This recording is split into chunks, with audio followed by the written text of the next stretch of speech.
Hey students, this is your Professor Emilianchuk, and we are talking about biomedical ethics, and we are on day 25. Euthanasia should not be permitted. Okay, but before we get into that, I wanted to draw your attention to the Brock reading, and just alert you to some parts of this article that you can ignore. When I was preparing for this, I just noticed this actually is that there's like articles within the article.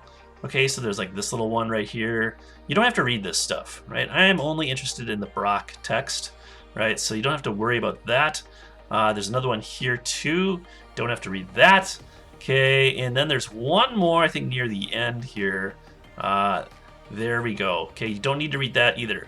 Okay, now you can read that if you want to. It might be interesting, to kind of bounce off the topics that we're talking about here, but I do not require you to read that because I'm not going to talk about any of that. I'm just going to talk about Brock when it comes up. Right, so getting into our day-to-day, right, what I want you to do is take a look at this video, right? This is about a Belgian para-Olympian who decided that in light of the debilitating spinal cord disease she had, she would no longer be able to compete. And not being able to compete was sort of that was the end for her. There was not much else to live for, and she certainly wasn't going to live with the kind of condition that she had. And so she chose to end her life via euthanasia at age 40. Right, so I wanted you to pick up that video, especially at minute 6:40. I have it timed, so you should be able to just like click into the Google Doc here and check it out. I should also say you should watch the whole thing. It's pretty interesting, right? But that's going to be kind of a touchstone case for today's content, right? For today's content. So I'll give you a minute to do that here.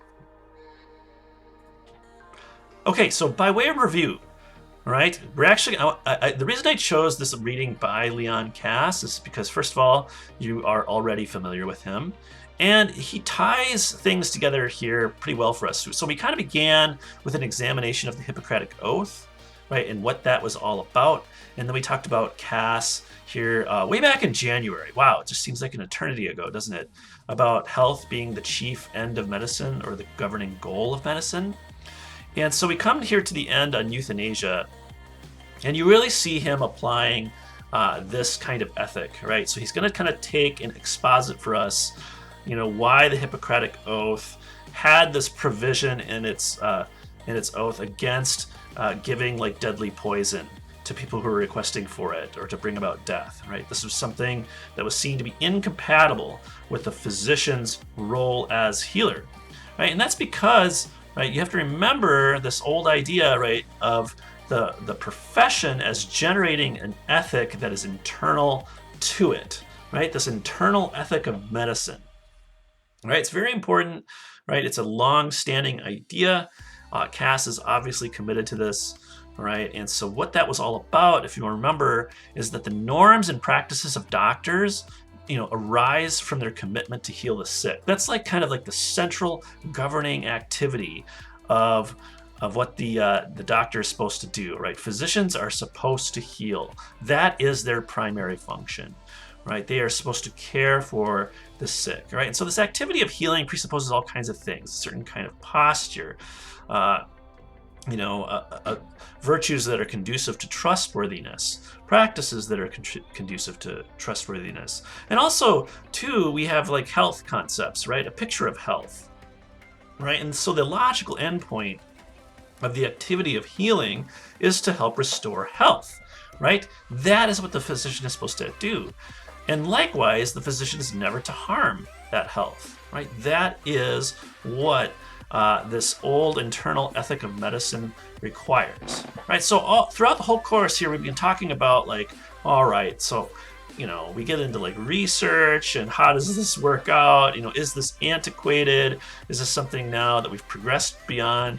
And as you've already kind of come to know, Cass just thinks that's a bunch of hogwash. We are not the kind of people who've progressed beyond this, right? That's because this activity remains central throughout the ages, all right?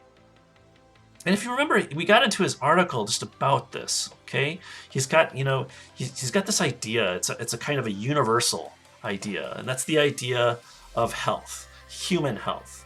right? And how that's governed by the limits of human nature. And so we have a healthy life form, okay, that there's something that looks like. All right, it's a normative thing, and it's also a natural thing. Those things go together on his view, if you remember.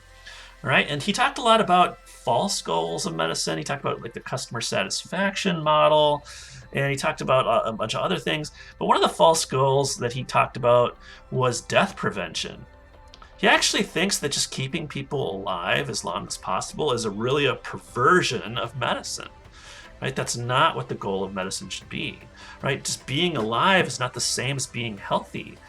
Right? And so there's all kinds of cases, especially as our resuscitation and life support technology advanced, where and we talked about this with the brain death debate, right? Where these people are just like indefinitely in the ICU, and it's like, what is it that you're doing there? And he just thinks that you're just preventing death, and that's not really medicine. Okay, that's something that has to do with like technology and our power, and Cass is very suspicious of that kind of stuff.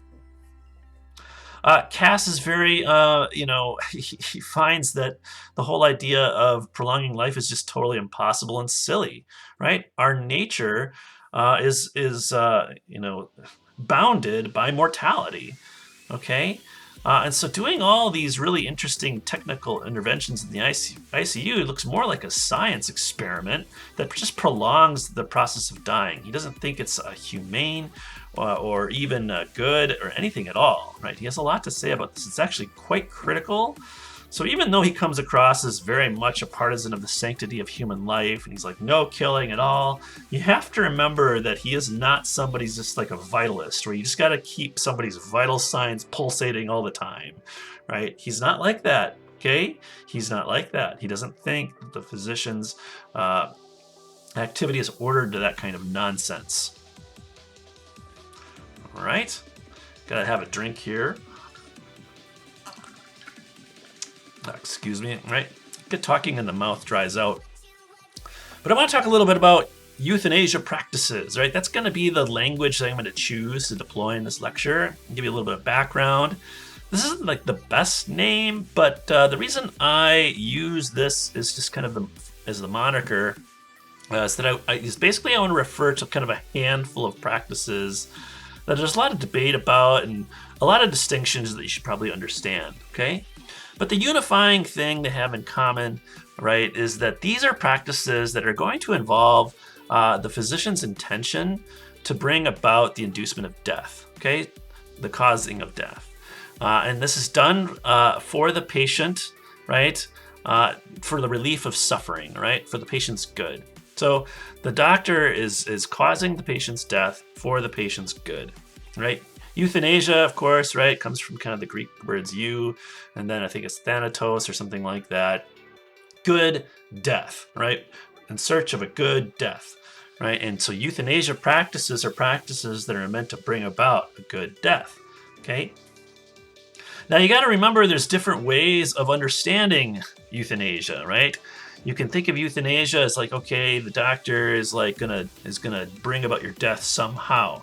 And he could do that actively, right? He could like inject you with some kind of, big dose of morphine, or I don't know what they use in the Netherlands these days, but something like that, right? They can give you a lethal injection, right? That's like the active variety. Then there's like what's called passive euthanasia. So somebody announces their intention to die and you help them out by removing life support. And you might do that with the intention of bringing about their death. Okay, that can be like a passive form of euthanasia and you keep them comfortable and whatnot. Okay, and then we got the voluntary kind of euthanasia. Usually the voluntary active go together, so you have voluntary active euthanasia. This is where somebody kind of goes through kind of an informed consent process. And then the doctor then, once that valid consent has been given, right, a lethal injection is given, right? Non-voluntary euthanasia is the kind where there isn't any kind of valid consent given at all. The person might be incapacitated, the person might be like a baby and can't communicate, right? And so in those sorts of cases, then a lethal injection is given, usually out of reasons for compassion or humaneness. And then involuntary euthanasia, this is the kind that people associate with what was happening with the Nazis. All right, so people were saying, "No, I don't want that," and then the Nazi doctors were like, "Too bad, you're gonna die because we don't like you. We don't want you a part of our society. You're a burden, all that kind of stuff." All right. And so that usually is ruled out unless you're a Nazi, okay? This one is pretty controversial and is not something that is, there's not a lot of legal protection for that. This, there is, okay? And this, there is as well in different places in the world. We'll talk more about this, right? Then there is also like what's called physician-assisted suicide or sometimes death, right? There's been a transition in the literature from the phrase physician-assisted suicide to physician-assisted death because there is stigma around this word that involves things like mental illness, and so people are trying to move away from that. They're talking about this, and this is the newest one. This is the one that you hear a lot about. I think if you read media reports, you'll see this all over the place. Medical aid in dying, right? So. Which is very ambiguous. That can mean a lot of different things. That could mean things that don't even involve any kind of euthanasia practice at all. All right. So I have to say I don't really like that one, but that one is very popular, and so you should just understand that that is now being used to kind of signify a euthanasia practice, right? All right. Legal situation is evolving. I don't want to get too much into this because I'm not a lawyer and I don't really keep track of this too much. All right. But both practices are on the rise. All right, so lethal treatment, this is where you get an injection. You can get that in the Netherlands, Belgium, Luxembourg, the South American country of Colombia, not down by our state capital. All right, so don't get confused. And then most recently, Canada. Okay, so there you can get a lethal injection if you go through some kind of consent process. Lethal prescriptions, right? These are also available in all these countries here. But you can get them in Switzerland, right? 7 U.S. states. And then, let's see, I think there's some other places that I'm leaving off, but that's what's important for us.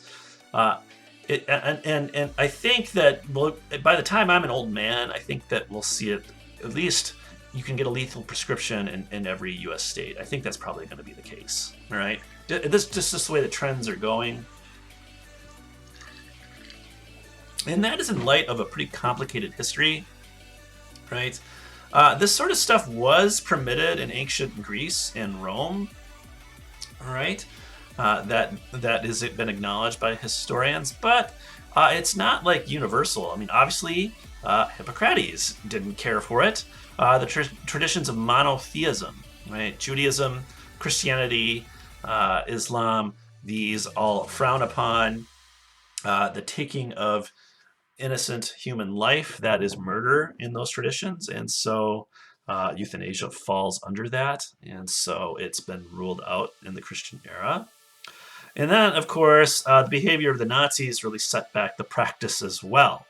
However, it still has had very passionate advocates, and some of them have not always helped, actually. Jack Kevorkian in the 1990s was killing people all over the United States who were asking for help, and sometimes he did some things that were a bit questionable.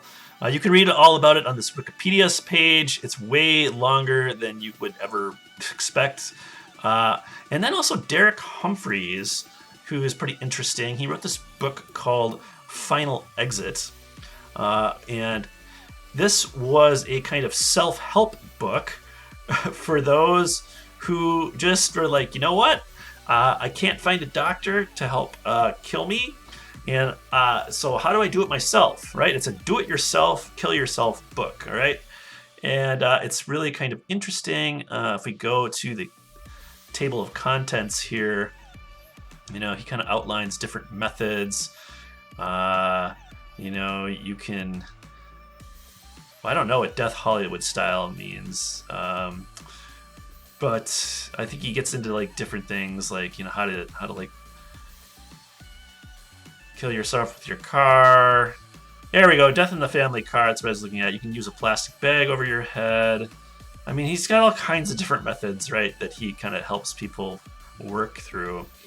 And, you know, this became a pretty popular book in the Right to Die movement, but it was perceived as controversial. There was a concern over that people who were mentally ill could use the information to end their lives, as you might expect. All right, uh, so that's you know, that's in the past. That's like 80s and 90s, and then, you know, here just like in the last few years, Brittany Maynard, right? Her story went mainstream in 2014, and it made a very positive impact. You can watch her story in this little YouTube video here that I've linked to. And if you look at the polls, what's interesting is that majority of Americans do remain supportive of euthanasia. It looks like here this is saying 73%, and was 2017. So you can read all about that. There was more support in the late 90s, interestingly enough. There were some Supreme Court cases that got decided, but they didn't work out for the defenders of the constitutional right to physician-assisted suicide. Right, so that was not something that passed the Supreme Court muster, but now the state legislatures have kind of taken up the task. All right, so let's get into Cass's paper here. So there's two aspects of his paper you need to understand. There's kind of his general claims against the practice, and then there's like his special claims against the practice that talk about, you know, at one level, the general claims are saying that this is why society shouldn't do this. And then there's like the central or special claims that are about this is why doctors shouldn't do this, right? So even if society decides, right, to legalize all this stuff and say, all right, this is how it's going to go for us, he thinks, all right, doctors, if we're going to live in a society like that, then this is why we as medical professionals should not be involved, right? So that's the kind of paper that he's given here. And so he's written a lot of different papers like this. I think this is probably, you know, the one that is most latest in his career, so it summarizes a lot of his thought. But basically, right, in general, there's two competing justifications for euthanasia practices, both of which he thinks have really dubious implications for those who are eligible for euthanasia, right? So one of the primary problems when you're coming up with a public policy is like, okay, who is eligible for euthanasia, right? And so, you know, if you're going to justify euthanasia practice on the basis of autonomy, well, what's nice about that is that it rules out the non-voluntary sort of euthanasia, right? That's seen to be a bit too sketchy, a bit too abusive, or at least prone to abuse. Like, where's the patient's consent in this? Did they want this? This is kind of harkens back to like a physician of paternalism. And so, you know, you want to get rid of that. That's what the bioethics movement is all about. It's getting rid of physician paternalism. And so you go with autonomy. The issue with that, though, is that autonomy is such that it just has an expansionist element to it, right? It makes the pool of candidates bigger than the group of terminally ill people, right? So if you go to like Oregon, okay, you got to be like terminally ill. That means you got like 6 months to live, right? And you have to have like unbearable suffering, and you go through all these procedures, okay? And but listen, well, you know, wait a second here. If it's just all about autonomy, why do I got to be that sick? Okay, maybe I have couldn't I just be chronically ill? Right? Yeah, like I'm not near death. I have like a lot of life left. Okay, and that's actually what makes this all the more unbearable. Okay, is that I have years of this. So why can't I take myself out? Right? Why can't you help me, doc? There's also like people who want euthanasia for reasons of life fatigue. All right, they're just tired of life. That's like the reason that's given, and maybe this will load someday. Right? There's an article here you can follow. You know, is euthanasia an appropriate response to life fatigue? You know, I'm just kind of bored of it. Okay, life's just not that good, and I just want out. Okay, is that a medical problem? Right? It doesn't seem like it. Okay, So if you kind of go, then well, let's introduce some like medical conditions here. All right, we want euthanasia to be a response to patient suffering, and so that becomes kind of grounded in like a virtue of compassion. All right, so some people think, all right, so the appropriate response to somebody who's sick and dying and requesting death, and they're in a state that corresponds with that, is that you would then, you know, deliver that service to them. Okay, you would assist in a suicide, or you would give them a lethal injection or something like that. All right, and so the problem, though, is that that sort of motivation, that sort of rationale, right, provides justification for the non-voluntary practice. Okay, and this is definitely the case. Right, this is definitely the case. I mean, there are people who view the justification for euthanasia in this way, and they argue that, you know, look, non-voluntary euthanasia should be included. Okay, that's just like a matter of fairness. If you read people like Peter Singer or Jonathan Glover, or Jeff McMahon, Michael Tooley, all these people argue in favor of infanticide, right? And that's in the case where you have an infant that's severely deformed, that is disabled, or has some kind of congenital illness that will only result in severe suffering. You know, not into like adulthood or anything like that, although maybe, right? But these are things that you would want to avoid, even if like the infant was to live for like maybe a year. All right, so that is something that is like out there. All right, so you have like these two justifications, and you know they often get blended together, right? When they're being made into a public policy, it's like, okay, you know, we want autonomy, and we only want to empower people who are sick to do this, right? So that's what happens in the U.S., right? We only empower the sick to choose, all right? And we're talking about we should probably say like the terminally sick, all right?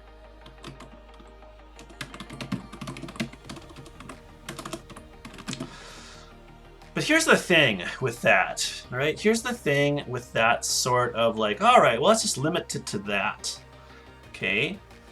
What you run into is this thing that which is Camisar's regulation dilemma. All right, so Cass references this paper. This was written in 1958, and it is a law article.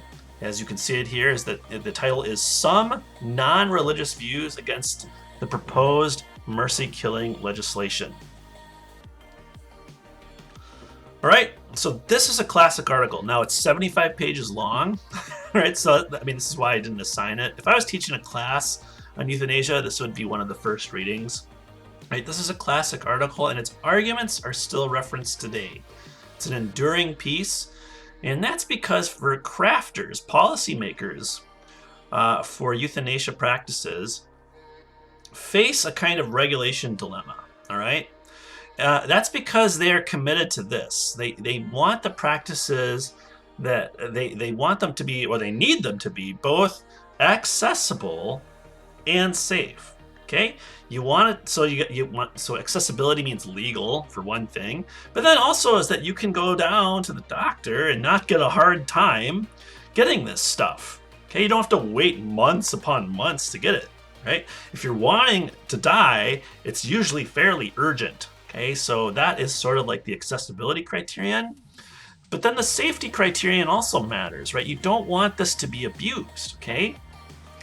One of the reasons why consent is not a valid defense of murder charges in a court of law, right, is because the principal witness is no longer around, right? You can't call upon the person who consented to testify in your defense, right? It's one of these things that effectively hides the evidence and say, well, they consented, and like that's just so as a matter of practice, that's just not given any kind of standing in proceedings in criminal law. Okay, it might mitigate blame in certain ways in sentencing, but you can still be charged with unlawfulness. All right, so safety matters. All right, you got to have these protections in place where people aren't abused, they aren't coerced into this, they aren't deceived into it. All right, they're manipulated. People have to have like demonstrate some kind of sound mind. Okay, there can't be some kind of greedy relative who's really hungry for the estate, and there's all these conflicts of interest. There has to be some kind of regulatory framework. All right. But here's the problem that Camisar says: the more they are accessible, the less safety they provide, right? So yeah, it's an urgent thing. You want it done. So if you just leave it up to the physician and don't have any kind of regulatory framework, well, then that's just ripe for abuse. Okay, that could lead to all kinds of non-voluntary or even involuntary euthanasia, all right? And there are cases that are, being prosecuted in the Netherlands about that, involuntary euthanasia, because their accessibility is really high. And so they have got all kinds of legal issues, right, that they have to figure out. And there's always been worries about safety, right, in the Netherlands, okay? The more safe they are, though, the less accessible they are, right? And so, some people have, like, especially people who are, in favor of euthanasia, they don't want to see it's over Debbie kind of thing. Do you remember that reading we did? We did it's over Debbie. It's way up here. Where was that? Yeah, here we are. It's over Debbie. Remember how just awful of a story that was? Euthanasia advocates were horrified by that. All right, so they don't want that to happen. All right, so you got to have things that you don't want you want things you don't want that, so things got to be safe, right? But then how do you get what you want, right? Now you got to jump through all these stupid hoops, and it's annoying, and so this is the problem, right? So either your policy is going to be more or less burdensome, right, to those who need it, or they will be more or less dangerous to vulnerable groups. Okay, so the challenge is to strike the right balance. Okay, now Cass believes that every proposal is just ripe for abuse. He thinks that they all threaten the sick, the elderly, the disabled, and he totally believes in a slippery slope. He thinks it's totally going to happen, and that's because he thinks that those slopes are intended. Right, so if you read people like Peter Singer, Jonathan Glover, Jeff McMahon, this is all good, right? Getting rid of these disabled, non-consenting people is fine, right? That's okay. Okay, we want people to be able to take care of these things, and I think even James Rachel's, he was a euthanasia advocate. All right. He just thinks that requiring voluntary consent for euthanasia is just kind of devious. It's like, don't we all know that right? It's going to be okay to take care of people like this if nobody's around, right, to consent for them? Of course it is, right? So there's that kind of issue, and Cass just thinks, yeah, that's where we're going if we go this way, right? Because that's what everybody wants. So there's that, all right? So the question I want to pose for you in light of this kind of background is that, do you agree that the incompetent are just entitled to the good of death, right? Assume for the moment that it's a real good, as the competent are, right? And that they would be unfairly excluded by practices that require voluntary consent. If so, why? If not, why? Okay, again, this is something that Cass is worried about, all right? All right. So Cass's central argument here, all right, to be a physician is to be devoted to benefiting the patient through acts of healing and relieving suffering. Okay, acts of healing and relieving suffering. And then premise 2, no physician can benefit the patient in these ways by the intentional destruction of the patient's personal embodiment, that is their life. 3, euthanasia practices would have doctors do exactly that. Therefore, euthanasia practices are incompatible with the physician's practice. Okay? All right. So that's the argument. All right. Obviously, premise 2 is kind of the biggie. All right. These are a bit more uncontroversial. Okay. And so this one is going to be kind of the mainstay of his defense. All right. So this is what he's talking to doctors now. Right. So look, society might allow thanatologists to do this work, but that's going to be a different sort of practice. All right. He doesn't think doctors should be in that business. Okay. All right. So, Cass's central claims, right? Euthanasia practices will damage the doctor-patient relationship, right? So he already thinks that doctors already have a hard time, you know, maintaining the trust of debilitated patients. Okay, there's all kinds of jokes and harsh language that you'll hear among medical students, residents, and workers. They'll, he mentions some in his paper. They get called gorks and gomers. Nobody really likes taking care of these people because they're just on a downward slope to death, and they're frustrating. They're difficult, and so if you give them the power to kill, right, that distrust is only going to increase, right? Especially when you embed some physician prejudices about like quality of life, right? And physicians have been known and studied, right, to be notoriously wrong in their estimations of people's quality of life, and that stuff could just be reinforced by giving them a license to kill, right? Now it gives them some authority, some teeth behind these prejudices, right? Not only are they already harmful, but they're just only going to be more harmful. See what I mean? So you're giving them something that's just makes this problem worse. Okay. The license to kill introduces a corrupt form of power, right? Already into this asymmetric relationship. Okay, so he talks a lot about the taboo against having sex with patients. Right? There's just an asymmetric relationship here, the healing relationship, where you are, the doctor's relationship with your body, is one in which there's a power differential. Okay, and especially if you're debilitated by illness, all right, there's things here that just are off limits. Okay, you will undermine the goal of medicine if you introduce something like sex into it. Okay, and that's supposed to be healing as the goal. All right. So to guard against the corruption, at least with regard to killing, the physician is to treat human life as sacred. Okay, as sacred. And Cass totally is a partisan of the sanctity of human life. But there is kind of an interesting subtext here. It's like, even if you kind of don't think that if you don't really believe in that, like, I don't know, maybe you just think that's too religious or something. Maybe then you should, if you're going to be a doctor, right, you should treat it as if it were sacred, all right? Because, again, right, your whole practice, your whole goal, qua doctor, is healing, right? And so this is just this is like a heuristic you might use to facilitate that activity, all right?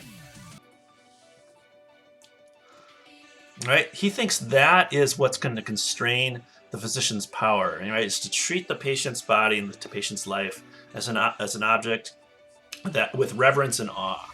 Okay, hopefully that makes sense to you. Okay, the constraints of patient autonomy and physician compassion, they're just not good enough, right? They're subject to a kind of malleability and fallibility that Cass just thinks is exceedingly weak, right? He thinks you have to have something strong like this in place.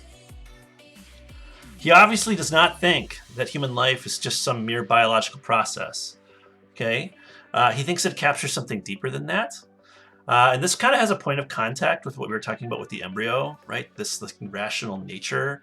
The way that he talks about it is that he thinks there's like an impersonal embodiment there that commands respect, right? And so we kind of talked about this a little bit, I think, in the discussion, right? With medical students, whenever they start first dissecting a body, it's just really a weird experience because they feel like they're violating something like this, right? And so, again, right, Cass think there's something really important at stake here, right? And this is this personal embodiment in human life. The human life form is special because of this, and it's embodied. It's not just something that's identified with like consciousness or something like that. It's like we are like one unified whole, right? So he's really hard on dualism here, right? He doesn't think like life, consciousness, dualism has any truck at all. He thinks that he collapses those into one, all right? That might be a questionable assumption, all right? That could get into like the personal identity debate and animalism and all that kind of stuff, all right? But that's where he's coming from, okay? All right, the activity of healing is incompatible with the activity of killing. All right. And so I think this is probably the strongest part of his paper, right? He says that while one can benefit the patient by making him healthy or relieving his pain, one cannot benefit the patient by making him dead.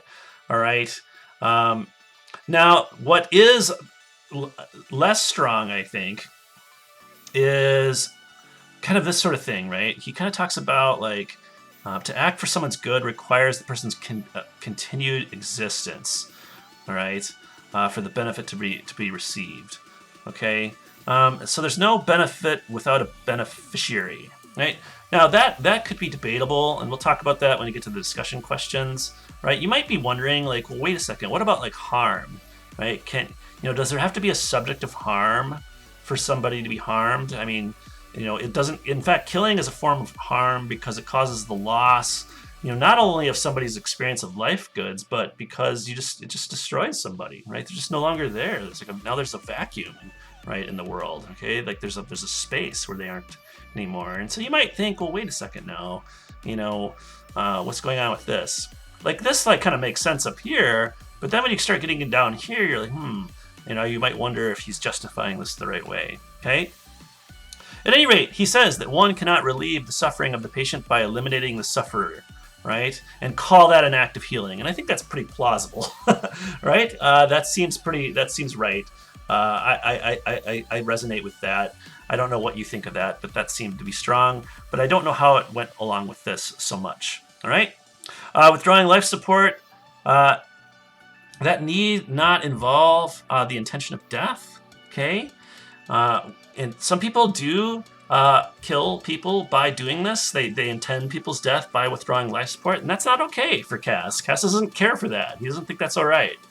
All right, but we can withdraw life care. I'm sorry. We can draw life support if it's burdensome, right? We can get rid of it if it's burdensome, right? But we are to never withdraw care, right? We are always to care. We always have a duty to care for our patients and try to relieve their pain and discomfort.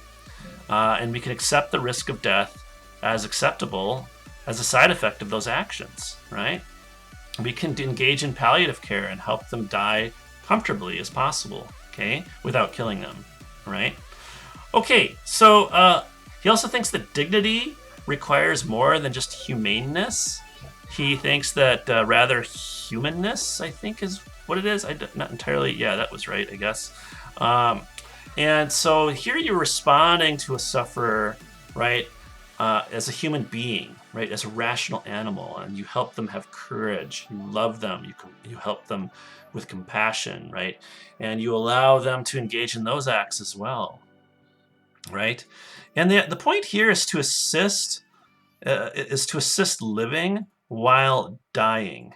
Okay, and now that might sound kind of weird and kind of funny, all right, but this has been picked up by a very influential book by a man named Alto Guande, Being Mortal. And this guy is actually okay with physician-assisted suicide. He thinks that that's something we could allow, right? That's not something that he wants to say no to, absolutely not. But he says here really interestingly is like, look, we can damage our entire society if we just kind of let that be our way of dealing with elderly people, right? Assisted living is far harder than assisted death, but its possibilities are far greater as well. And the whole book is about this. The whole book is about assisting people to live even while they're dying. And it's very, very interesting. I recommend it to you if you're interested in this sort of stuff. Okay? Anyway, Cass finishes up his paper. He says to treat human beings like our old pets. That might be humane, but it is very dehumanizing. Right? We actually don't ask our pets for consent. We just kind of kill them. All right? And pets cannot live out a fitting end like humans can. Now, you might take some disagreement there. You probably might have had to take care of an animal at the end of life, and you might be thinking, what, really? All right? But here's what he wants you to kind of say is our inability to imagine this, right? Having people come to a fitting end without killing them is just a failure to accept our mortality and our humanity, right? So that's the Cass article for you. And just a couple, like an objection and a reply that's worth going over here. It's like some people might think there's a broader view of medicine that's in place. And one of the things that Cass's view is kind of normal. Maybe we could expand or narrow. We could expand it to include the duty to help people achieve a peaceful death, right? And so if that's the case, right, if medicine includes that much, then euthanasia practices may be what's needed to satisfy that duty. All right. And so Cass just says, well, that confuses experiencing peaceful dying, which medicine is interested in helping people with producing a peaceful death. And they said, like that's where are you getting that from? Like, how is that part of the activity of healing and relieving suffering? It's just not. All right. He just thinks that one cannot serve their patients or the art of medicine by making them disappear. Right? He just thinks this is just a failure of medicine. Right. So that is Cass. Right. So here's some discussion questions I want you to consider. All right.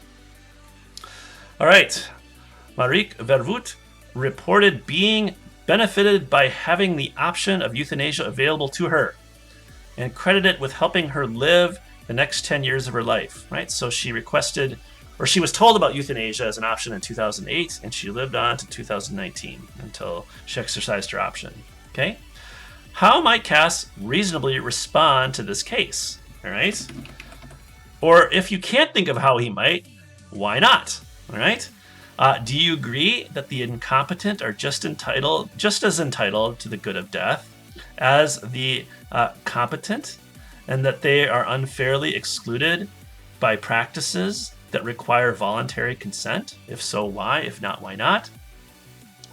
And then Cass argues that being better off dead is logical nonsense because there is no benefit without a beneficiary, and that one cannot relieve a patient's suffering by eliminating the patient. Do you think this captures a deep incoherence in the thinking of a person who has a death wish, or does it misrepresent it entirely? Why? Okay. And then what questions do you have for me? Oh my goodness. So that's the lecture. I'm sorry this was 41 minutes long, but I have to introduce all this background stuff. And so there you go. That is why euthanasia should not be permitted, or so says Cass, right? I will talk to you later.